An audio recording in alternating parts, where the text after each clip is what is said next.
উচ্চারণের স্থান। উচ্চারণের স্থান শেখার জন্য আমরা দুইটা ছক সম্পর্কে প্রথমে জানবো। প্রথম যে ছকটা আমরা জানবো সেটা হচ্ছে আমাদের ক থেকে ম পর্যন্ত যে 25টা বর্ণ আছে, এই 25টা ব্যঞ্জন বর্ণের উচ্চারণের স্থানটা কিভাবে বের করা যায়। দেখো, উচ্চারণের স্থানে আমি নিচে লিখেছি ক তা মু ড অ। ঠিক আছে, ক তা মু ড অ শুনে অনেকের কাছে অবাক লাগতে পারে, কিন্তু এটা হচ্ছে কি কণ্ঠ, তালু, মূর্ধা, দন্ত, ওষ্ঠ। দেখো, ক উচ্চারণ করতে হয় কণ্ঠ দিয়ে, চ ছ জ ঝ জিভের যে ডগা, জিভের যে শুরুর অংশ সেটা টাচ করছে তালুতে। ট ঠ ড ঢ উচ্চারণ করার সময় জিভ টাচ করছে মূর্ধাতে। মূর্ধাটা আসলে কি আমাদের দাঁতের পিছে যে একটু শক্ত উঁচু অংশটা আছে না, শক্ত অংশটা দাঁতের পিছে, ঠিক দাঁতের পিছে, উপরে পাটির দাঁতের পিছে, সেটাকে বলে মূর্ধা। তোমরা যদি মূর্ধা খুঁজে বের করতে চাও তোমরা একটু ট ঠ উচ্চারণ করো, পেয়ে যাবে। এরপর দেখো দন্ত। দন্ত মানে হচ্ছে দাঁত, ত থ দ ধ এগুলো জিভ দাঁতে যে টাচ করে। আর ওষ্ঠ মানে হচ্ছে ঠোঁট, প ফ ব ভ। ঠোঁটের সাহায্য ছাড়া প ফ ব ভ কখনোই কি উচ্চারণ করা যায়? চেষ্টা করে দেখো, কখনোই সম্ভব না। তাহলে এগুলো হচ্ছে উচ্চারণের স্থান, কণ্ঠ, তালু, মূর্ধা, দন্ত, ওষ্ঠ। আমাদের বাকযন্ত্রের মতো করেই আমাদের স্বরবর্ণ ব্যঞ্জনবর্ণ সাজানো। দেখো, সবার আগে আসে কণ্ঠ, কণ্ঠের পর আসে তালু, তালুর পর আসে মূর্ধা, মূর্ধার পর আসে দাঁত, দন্ত, দন্তের পর আসে ঠোঁট, ওষ্ঠ। কণ্ঠ, তালু, মূর্ধা, দন্ত, ওষ্ঠ, একদম সাজানো। ঠিক আছে, এছাড়া আরেকটা ছক সম্পর্কে আমাদের ধারণা থাকতে হবে, সেটা হচ্ছে দেখো কি ধ্বনি, মুখ্য বাক প্রত্যঙ্গ এবং গৌণ বাক প্রত্যঙ্গ। মুখ্য হচ্ছে যেটা একদম মেইন থাকবে, আর গৌণ হচ্ছে মুখ্যর পরে যার স্থান পাবে। ঠিক আছে, তাহলে দেখো ওষ্ঠ ব্যঞ্জন, আমরা একটু আগে দেখে এসেছি ওষ্ঠ ব্যঞ্জন কোনগুলো, যেগুলো উচ্চারণ করতে ঠোঁটের প্রয়োজন হয়। নিচের ঠোঁট, ওষ্ঠ ব্যঞ্জনের জন্য মেইন বাক প্রত্যঙ্গ হচ্ছে নিচের ঠোঁট, আর গৌণ প্রত্যঙ্গ হচ্ছে উপরের ঠোঁট। দন্ত ব্যঞ্জন, দাঁতের জন্য জিভের ডগা, মানে প্রত্যেকটা, এই বাকি সব কিছুর জন্য আমাদের জিভের ডগা প্রয়োজন, জিভের শুরুর অংশ প্রয়োজন, কারণ আমরা বেশিরভাগের উচ্চারণ জিভ যেখানে টাচ করে সেই অনুযায়ী বের করি, তাই না? আর উপরের পাটির দাঁত গৌণ অংশ। দন্তমূলীয় ব্যঞ্জন, দন্তমূলীয় ব্যঞ্জনের জন্য হচ্ছে মুখ্য বাক প্রত্যঙ্গ হচ্ছে জিভের ডগা, আর গৌণ হচ্ছে দন্ত। মূর্ধান্য ব্যঞ্জনের জন্য অবশ্যই কি হবে? জিভের ডগা, দন্তমূলের পিছনের উঁচু অংশ, অর্থাৎ মূর্ধার কথা বলা হচ্ছে। তালব্য ব্যঞ্জনের জন্য জিভের সামনের অংশ শক্ত তালু, কণ্ঠ ব্যঞ্জনের জন্য জিভের পেছনের অংশ এবং নরম তালু। এই অংশটা আমাদের মনে রাখতে হবে যে মুখ্য কোন বাক প্রত্যঙ্গ, আর গৌণগুলো তো আমি মাত্র তোমাদের শিখিয়ে এসেছি। ঠিক আছে, এরপর আমরা আমাদের এমসিকিউতে চলে যাই। দেখো, আমাদের প্রথম যে প্রশ্নটা আছে এখানে কি বলা হচ্ছে, কোন ব্যঞ্জন ধ্বনি বর্ণসমূহের উচ্চারণ সমূহ জিহ্বামূল। ঠিক আছে, জিহ্বার মূল অংশ কোনটা, মানে পিছনের জিহ্বা থেকে আমরা উচ্চারণ করছি কোনটা? আমরা মাত্র জেনে এসেছি কণ্ঠ দিয়ে যেগুলো উচ্চারিত হয়, যার গৌণ বাক প্রত্যঙ্গ হচ্ছে কণ্ঠ, ক খ গ ঘ, এগুলো আমরা কণ্ঠ দিয়ে উচ্চারণ করি, যার ফলে জিহ্বামূলের প্রয়োজন হয়। কোন ব্যঞ্জন ধ্বনি বর্ণসমূহের উচ্চারণ স্থান অগ্রতালু, সামনের তালু দিয়ে আমরা উচ্চারণ করছি কি চ ছ জ ঝ, আমাদের সামনের জিভের সম্পূর্ণ অংশটা লাগছে, ঠিক আছে, তালুতে, চ ছ জ ঝ।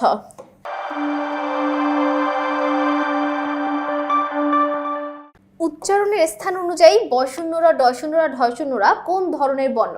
দেখো, র উচ্চারণ করতে আমাদের মূর্ধাতেই টাচ করে জিভ, তাহলে এটা অবশ্যই মূর্ধান্য। কোন বর্ণগুলো উচ্চারণের স্থান অগ্রদন্তমূল? অগ্রদন্তমূল উচ্চারণের স্থান কোনটায় বলো তো? 30 উত্তরটা কি হবে? কোন বর্ণগুলো উচ্চারণের স্থান অগ্রদন্তমূল? ঠিক আছে, এটা উত্তরটা হবে আমাদের দন্তমূলীয় ব্যঞ্জন। দন্তমূলীয় ব্যঞ্জনগুলো হচ্ছে দন্ত ন, দন্ত স এবং ল। ঠিক আছে, নামে যাদের দন্ত থাকবে, দেখো দন্ত স দন্ত দিয়ে উচ্চারণ হয়, দন্ত ন দন্ত দিয়ে উচ্চারিত হয়, অর্থাৎ এগুলোই হচ্ছে উচ্চারণের স্থান অগ্রদন্তমূল। উচ্চারণের স্থান অনুযায়ী কোন ব্যঞ্জনধ্বনি বর্ণসমূহ তালব্য বর্ণ? তালু দিয়ে উচ্চারণ করা হয় কোনটা? চ ছ জ ঝ, আমরা মাত্র জেনে এসেছি। তাছাড়া তালব্য স, অন্তস্তীয় জ, অন্তস্তীয় সবই। ক বর্গের ধ্বনিসমূহের উচ্চারণের স্থান কোনটি? ক বর্গ আমরা জানি কণ্ঠ দিয়ে উচ্চারিত হয়, তাই না? ক বর্গের ধ্বনিসমূহ কি হবে? কণ্ঠ। তারপর দেখো ঝ, ঝ ধ্বনি উচ্চারণ কি হয়? চ ছ জ ঝ, অর্থাৎ আমরা তালু দিয়ে উচ্চারিত করছি। জিহ্বামূল থেকে উচ্চারিত ধ্বনিসমূহের নাম কি? জিহ্বামূল থেকে উচ্চারণ করা ধ্বনিসমূহের নাম হচ্ছে কি? কণ্ঠধ্বনি, মাত্র আমরা প্রথম প্রশ্নে দেখে এসেছি। বৈকট জয়ের উচ্চারণের স্থান আমরা জানি বৈকট জ হচ্ছে চ বর্গীয় বর্ণ, তাই না? তাহলে কণ্ঠের পর তালু আসে, কণ্ঠ তালু, তাহলে এর উত্তরটা হবে তালু। ক হতে ম পর্যন্ত বর্ণগুলোকে কি বলা হয়? আমরা জানি স্পর্শ বর্ণ বা বর্গীয় বর্ণ বলা হয়। ন ল স মাত্র আমরা জেনে এসেছি অগ্র তালু, ঠিক আছে। ন ল শ এর উচ্চারণের স্থান কি হবে? অগ্রদন্তমূল, ঠিক আছে। এটাকে কি বলা হয়? দন্তমূলীয় ব্যঞ্জন। এইগুলোকে বলা হয় দন্তমূলীয় ব্যঞ্জন, এই জন্য এদের উচ্চারণের স্থানও অগ্রদন্তমূল। দন্ত ব্যঞ্জন ধ্বনির মুখ্য বাক প্রত্যঙ্গ কোনটা? বলো তো মুখ্য কোনটা? গৌণ তো আমরা জানি দাঁত, কিন্তু মুখ্য বাক প্রত্যঙ্গ কোনটা?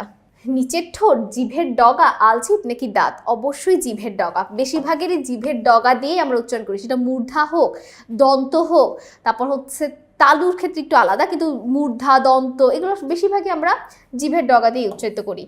কোন ব্যঞ্জন ধ্বনির উচ্চারণের সময় জিভের ডগা উপরের পাটির দাঁতের গোড়ার সঙ্গে লেগে বায়ুপথে বাধা দেয়? উপরের পাটির দাঁতের ইয়ার সাথে কোনটা লাগবে বলো তো?